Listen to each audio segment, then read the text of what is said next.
Opal त्यांचं काय होतं जाधव साहेब, आज तुम्ही तालिका अध्यक्ष म्हणून काम पाहत असताना जे काय गोंधळ झाला, त्यांचा जी काय कारवाई झाली, आपली काय प्रतिक्रिया त्यावरची?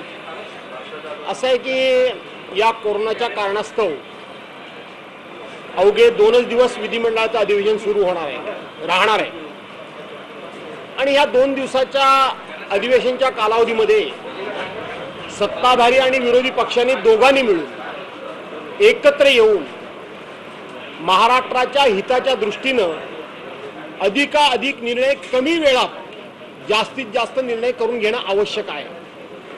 संपूर्ण महाराष्ट्राचं लक्ष तेच लागून राहिलंय की ह्या कमी कालावधीच्या अधिवेशनमध्ये महाराष्ट्राच्या रोजगाराच्या निमित्तानं वेगवेगळी ज्या समाज संघटना आंदोलन करतायत त्यांना न्याय काय मिळणार आहे, कोरोनाची तिसरी लाट येणार असेल तर राज्य सरकार त्या संदर्भामध्ये नक्की काय उपाययोजना करणार आहे।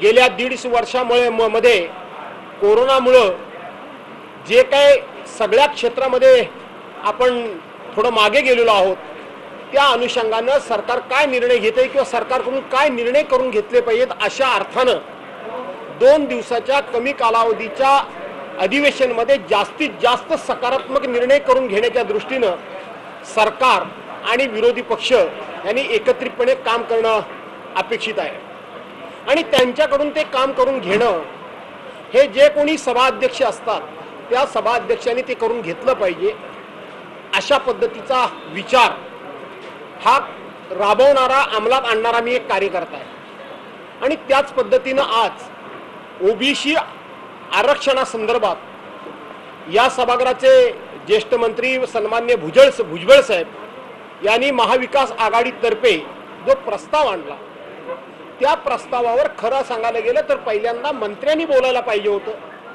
परंतु विरोधी पक्ष नेत्यांनी परवानगी मागितली, मी त्यांना बोलायला संधी दिली, पूर्ण वेळ त्यांचं बोलणं होईपर्यंत कुठेही मी त्यांचं बोलणं थांबवलं नाही आणि नंतर मग मंत्री महोदयांनी आपले विचार मांडले।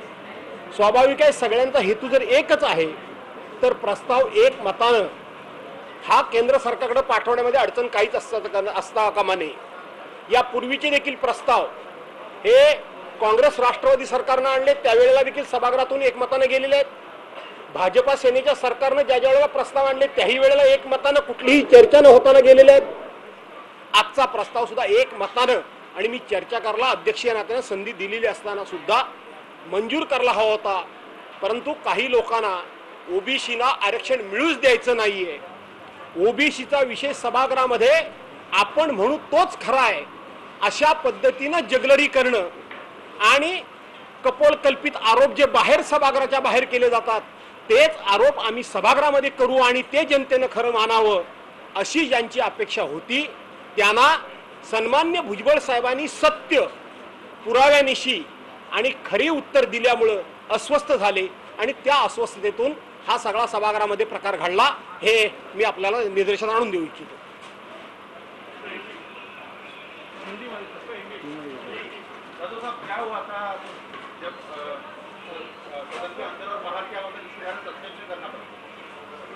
हिंदीपेक्षा आणखीन एक मराठीमध्ये पुढचं सांगतो। आता हा प्रकार सभागृहातच थांबवण्याची प्रथा ही आहे। नाराजी व्यक्त करणं, ओरडणं, गोंधळ घालणं, सभागृहाच्या कामकाजात अडथळा आणणं हे नित्याचंच काम सर्वसाधारणपणे असतं, परंतु आज महाराष्ट्राच्या संस्कृतीला, संस्काराला, परंपरेला आणि महाराष्ट्राच्या एक वैचारिक विचारसरणीला काळीमा लावण्याचं पाप भारतीय जनता पार्टीच्या आमदारांनी केलं। मी सभागृहाचं कामकाज संपवून सभागृह 10 मिनिटं स्थगित केलं का तर काही चुकलं असेल तर विरोधी पक्ष, सत्ताधारी पक्ष अध्यक्षांच्या दालनात बसतात आणि काही त्यातून मार्ग काढतात।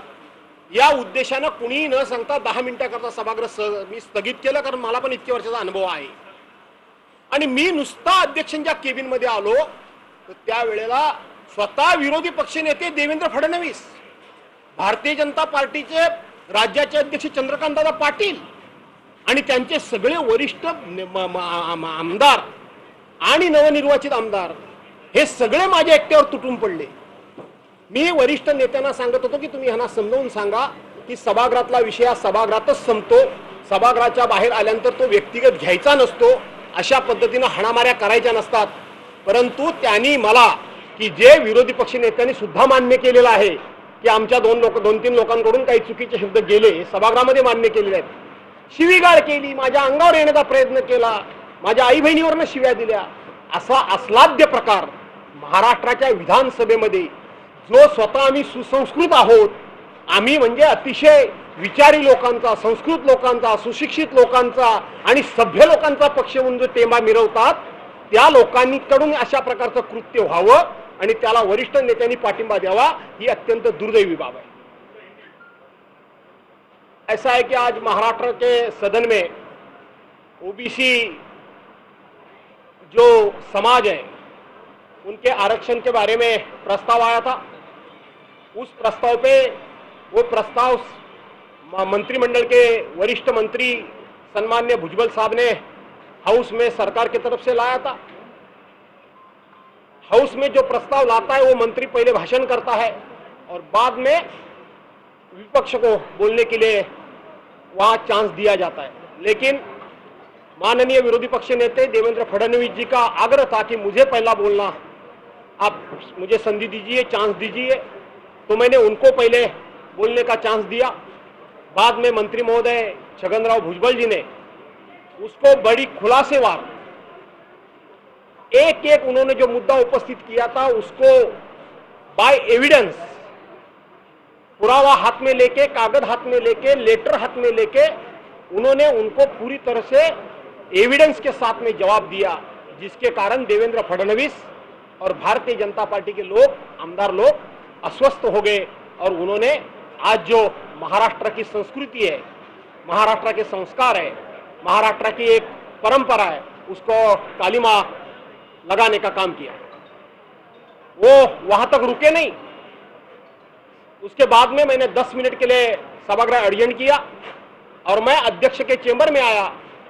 जब भी खुद विरोधी पक्ष नेता देवेंद्र फडणवीस, भारतीय जनता पार्टी के राज्य के अध्यक्ष चंद्रकांत दादा पाटिल, उनके सभी वरिष्ठ नेता और जो जूनियर आमदार है वो सब अध्यक्ष के चेंबर में आए और उन्होंने मुझे बहुत मेरी माँ बहन से गाली गलौज किया और मुझे मारने का बहुत उन्होंने प्रयास किया.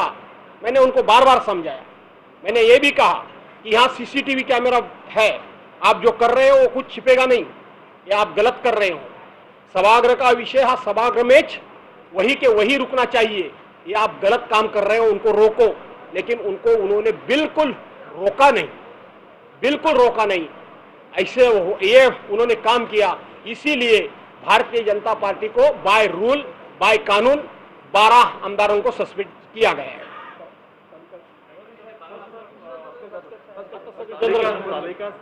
ओके,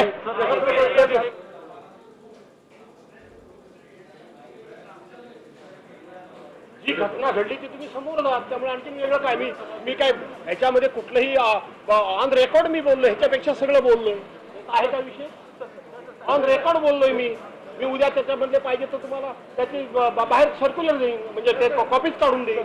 लपून काहीच नाही. जे घडलं ते घडलं. उलट वाटेल ते बेछूटपणे बाहेर बोललं जातं. सभागृहामध्ये फार निराळं बोललं जातं बाहेर. मी सभागृहामध्ये सुद्धा व्यवस्थित बोललो, ह्याच्यापेक्षा खरं आणखीन बोललो. बाहेर मी संयम ह्याच्याच्या सभागृहात पण आणखीन छोट्या मोठ्या गोष्टी सांगितल्या. त्यामुळे बाहेर वेगळं आणि आतमध्ये वेगळं ही माझी परंपरा नाही. जे सत्य ते सत्य.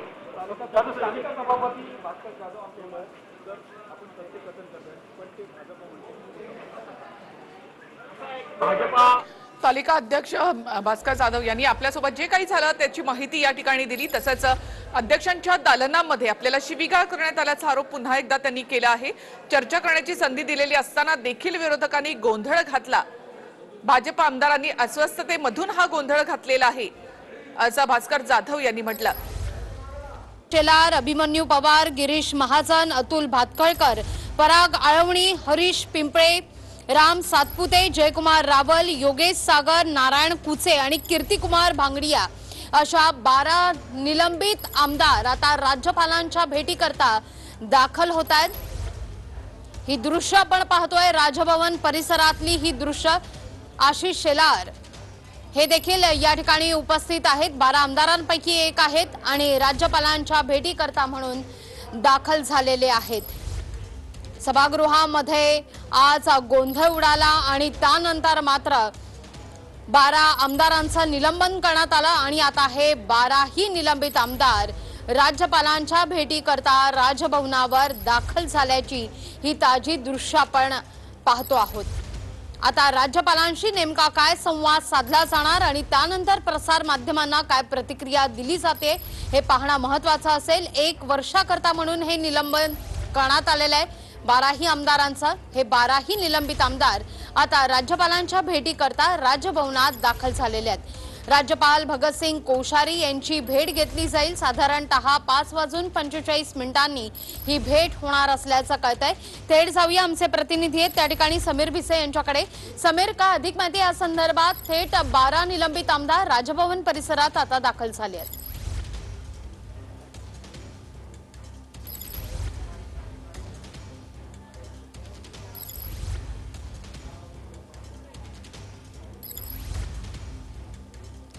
बारा निलंबित आमदार राज्यपालांच्या भेटीकरता दाखल झालेले आहेत। थेट जाऊया आमचे प्रतिनिधी समीर भिसे त्या ठिकाणी। समीर, का अधिक माहिती या संदर्भात? 12 निलंबित आमदार राजभवन परिसरात।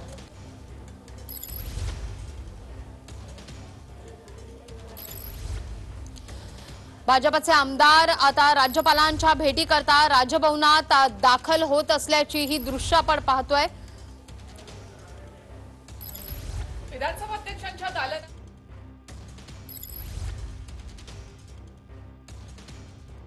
नेतृत्वामध्ये भाजपचं शिष्टमंडळ राज्यपालांच्या भेटीसाठी राजभवनावर पोहोचते।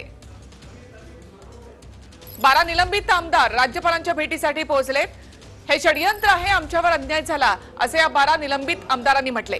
या 12ही निलंबित आमदारांच्या प्रतिक्रिया TV9च्या माध्यमातून सगळ्यात आधी आम्ही आपल्या समोर आणल्या होत्या।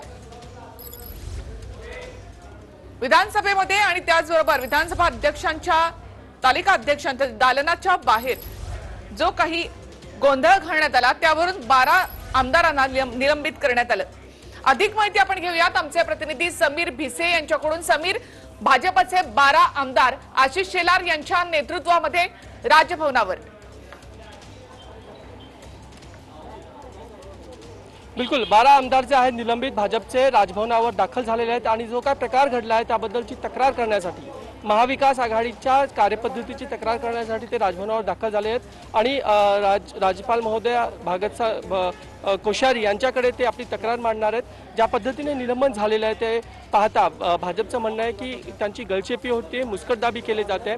ज्या पद्धतीने लोकशाही पद्धतीने ते आपले म्हणणं मांडत होते मात्र त्यांचं काही ऐकून न घेता त्यांच्यावर खोटे आरोप करत त्यांच्या 12 आमदारांचं निलंबन या ठिकाणी करण्यात आलेलं आहे आणि त्यामुळेच भाजप आक्रमक जे आहे ते दिसणारच आहे। विधानसभेच्या बाहेर सुद्धा हे सर्व आमदार आपापले मुद्दे मांडत राहतील अशी एकंदरीत भूमिका आणि भाजपने आता ठरवलेली आहे। कारण का निलंबन झाल्यानंतर भाजपची एक बैठक झाली, त्या बैठकीमध्ये ही रणनीती ठरवण्यात आली की राज्यपालांकडे जाऊन दाद मागायची आणि त्यांच्यासमोर जे काही प्रकार घडलेला आहे त्याबद्दलची पूर्ण माहिती त्यांना दिल्यानंतर महाविकास आघाडीच्या कार्यपद्धतीच्या बद्दल तक्रार करायची आणि त्यामुळे हे 12 आमदार जे आहेत दाखल झालेले आहेत आणि आशिष शेलार यांच्या नेतृत्वाखाली हे डेलिगेशन जे आहे अर्थातच 12 आमदारांचं हे पूर्ण सदस्य जे आहेत ते भाजपचे ते पोहोचलेले आहेत। नक्कीच समीर, हे 12 आमदार निलंबित झालेले 12 आमदार राज्यपालांसमोर नेमकं काय म्हणणं मांडणार आहेत?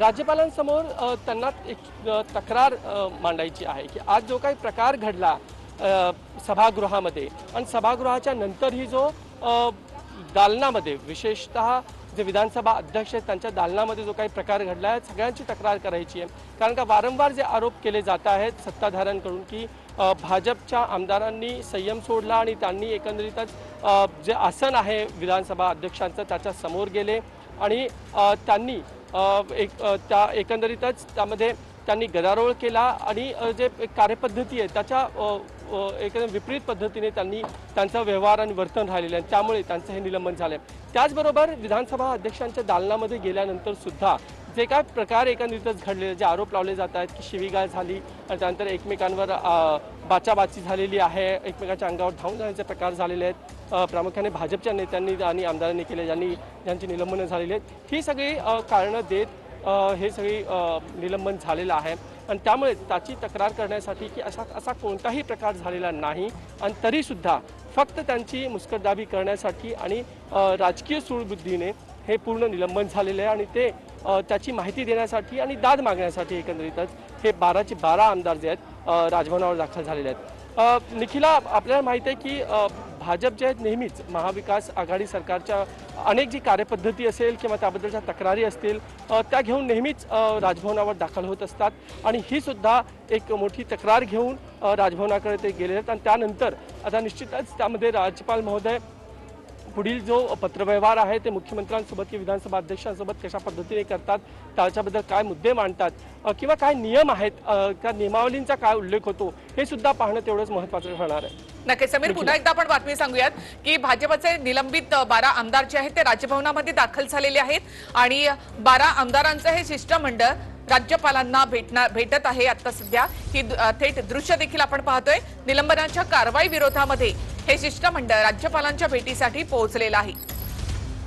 असा कोणताही प्रकार दालनामध्ये झालेला नाही असं या 12 आमदारांचं म्हणणं आहे। हे षडयंत्र असल्याचा आरोपही त्यांनी केलाय आणि आपलं म्हणणं मांडण्यासाठी हे 12 निलंबित आमदार राज्यपालांच्या भेटीसाठी राजभवनावर दाखल झाले। आशिष शेलार यांच्या नेतृत्वामध्ये हे 12 आमदारांचं शिष्टमंडळ राज्यपालांना भेटत आहे।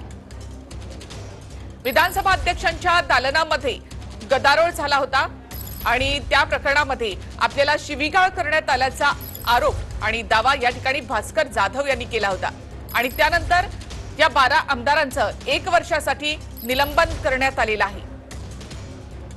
आशिष शेलार, अतुल भातखळकर, संजय कुटे यासह 12 आमदार जे आहेत त्यांचं निलंबन करण्यात आलं आणि त्यानंतर 12 निलंबित आमदारांचं शिष्टमंडळ राजभवनावर पोहोचलं राज्यपालांच्या भेटीसाठी। निलंबनाच्या कारवाई विरोधामध्ये हे शिष्टमंडळ राज्यपालांना माहिती देईल। आशिष शेलार, गिरीश महाजन, संजय कुटे यांचं 1 वर्षासाठी निलंबन करण्यात आलं। अभिमन्यू पवार, पराग अळवणी, राम सातपुते यांचंही निलंबन करण्यात आलेलं आहे। हरीश पिंपळे, अतुल भातखळकर, जयकुमार रावल यांचं देखील 1 वर्षासाठी निलंबन करण्यात आलंय। कीर्तिकुमार भांगडिया, नारायण कुचे आणि योगेश सागर यांचंही 1 वर्षासाठी निलंबन करण्यात आलंय। पुन्हा एकदा थेट जाऊयात आमचे प्रतिनिधी समीर भिसे यांच्याकडे। समीर, 12 आमदारांचं शिष्टमंडळ राजभवनावर दाखल झालेलं आहे। आशिष शेलार याचं नेतृत्व करतायत, त्यांच्या नेतृत्वामध्ये शिष्टमंडळ राज्यपालांना भेटतंय। हे शिष्टमंडळ त्यांनी आपल्यापर्यंत म्हणजे टीव्ही9च्या माध्यमातून तर आपलं म्हणणं मांडलंच लोकांसमोर। या 12ही आमदारांच्या प्रतिक्रिया आपण दिल्या होत्या, त्यानंतर आता ते राज्यपालांना भेटतायत। बिलकुल निखिला, आपण हे जे सर्व प्रकार घडले आहेत त्याचे सुरुवातीपासून वृत्तांकन केलेलं आहे। आपल्या दर्शकांना त्याबद्दलची जी वस्तुस्थिती आहे ते आपण क्षणाक्षणाची देत आहोत। त्याचा एक महत्त्वाचा भाग म्हणूनच आज हे 12 निलंबित आमदार जे आहेत आशिष शेलार यांच्या नेतृत्वाखाली राजभवनावर दाखल झाले आहेत। थोड्या वेळापूर्वीच गिरीश महाजनांची गाडी सुद्धा इथून राजभवनामध्ये दाखल झालेली आहे। प्रामुख्याने जो मुद्दा होता तो ओबीसी आरक्षणासंदर्भातला होता। ओबीसी आरक्षणासंदर्भातला म्हणजे एकंदरीतच छगन भुजबळ जे आहेत ते आपलं म्हणणं मांडत होते। त्यांनी प्रस्ताव मांडला होता की जो एम्पेरिकल डाटा आहे तो केंद्र सरकारकडे उपलब्ध आहे, केंद्र सरकारकडून तो मागण्यात यावा, या संदर्भातला प्रस्ताव केंद्राकडे पाठवण्यासाठी हा बहुमताने पास करावा असा संदर्भातला तो प्रस्ताव होता, ज्याला विधानसभेमध्ये बहुमताने प्रस्ताव मंजूर करण्यात आला। त्याचाच एक भाग म्हणून आधी जेव्हा प्रस्ताव मांडण्यात आला तेव्हा विरोधी पक्ष नेते देवेंद्र फडणवीस आणि मुद्देसूद त्यांचं म्हणणं मांडलं, जे काही एम्पेरिकल डाटा संदर्भातला प्रश्न आहे आणि त्याचबरोबर ज्या राजकीय आरक्षण ओबीसीचं रद्द झालं त्याबद्दल अनेक प्रश्न त्यांनी उपस्थित केले। त्यानंतर छगन भुजबळ यांनी त्यांना सविस्तर जे उत्तर दिले त्यांचं म्हणणं त्यांनी मांडलेलं आहे। ते झाल्यानंतर जेव्हा सभागृहात हा प्रस्ताव मंजूर करण्यात आला त्यानंतर भाजपचे आमदार आक्रमक झाले। त्याचं कारण असं होतं की अजूनही काही मुद्दे होते जे देवेंद्र फडणवीस नक्कीच समीर, मी पुन्हा एकदा तुमच्याकडे येते। मात्र हे